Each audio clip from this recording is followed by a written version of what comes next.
नमस्कार मंडळी. 22 एप्रिल 2025 रोजी जम्मू काश्मीर मध्ये एक दहशतवादी हल्ला झाला. हा दहशतवादी हल्ला पर्यटन स्थळ असणाऱ्या पहलगाम इथे झाला. बैसरन व्हॅली म्हणून जी पहलगाम मध्ये आहे तिथे हल्ला झाला. हा हल्ला इतका भयंकर होता की यामध्ये 20 पेक्षा जास्त नागरिक मारले गेले.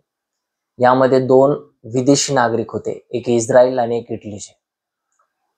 आणि याच्यामध्ये आणखीन एक महत्त्वपूर्ण गोष्ट अशी आहे की जे आतंकवादी ज्या नागरिकांना, ज्या पर्यटकांना मारत होते त्यांना ते त्यांचा जात धर्म विचारत होते. खास करून ते हिंदूंना टार्गेट करत होते. या हल्ल्याची जबाबदारी द रेजिस्टंट फ्रंट TRF या दहशतवादी संघटनेने घेतली. मित्रांनो, अशा प्रकारचा आतंकवादी भयंकर हल्ला भारतावर अनेकदा झालाय आणि भारताने याला प्रत्युत्तर देखील दिलंय, चोख प्रत्युत्तर दिलंय. अशामध्ये अमित शहा यांनी देखील एक महत्त्वपूर्ण बैठक बोलवली आहे. द्रौपदी मुर्मू असतील राष्ट्रपती, पंतप्रधान नरेंद्र मोदी असतील, जम्मू काश्मीरचे मुख्यमंत्री असतील उमर अब्दुल्ला, यांनी प्रत्येकाने यावर कडक कारवाई करावी अशी मागणी देखील केली आणि त्या दिशेने सरकार देखील आता पावलं उचलायला लागली.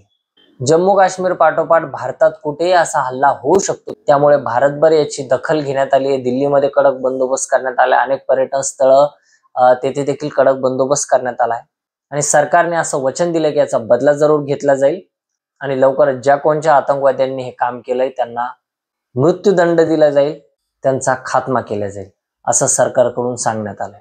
मृतांचा आकडा 20च्या वर गेलाय. अनेक जण घायल आहेत. त्यामध्ये नेव्हीचा देखील अधिकारी मारला गेलाय. एक नवीन लग्न झालेलं कपल ते देखील मारलं गेले. अशा अनेक लोकांचा बळी तिथे गेलाय. जे आतंकवादी होते ते लष्करांचे ड्रेस कोड घालून आले होते असं बोललं जाते. त्यामुळे एक अत्यंत भयंकर अशी बाब आहे. लवकरच ते आतंकवादी पकडले जातील आणि त्यांचा खात्मा केला जाईल अशी आशा बाळगूया. केंद्र सरकार योग्य ती पावले उचलतील अशी अपेक्षा आहे. या हल्ल्यात जीव गमावलेल्या तमाम नागरिकांना भावपूर्ण श्रद्धांजली. जय हिंद.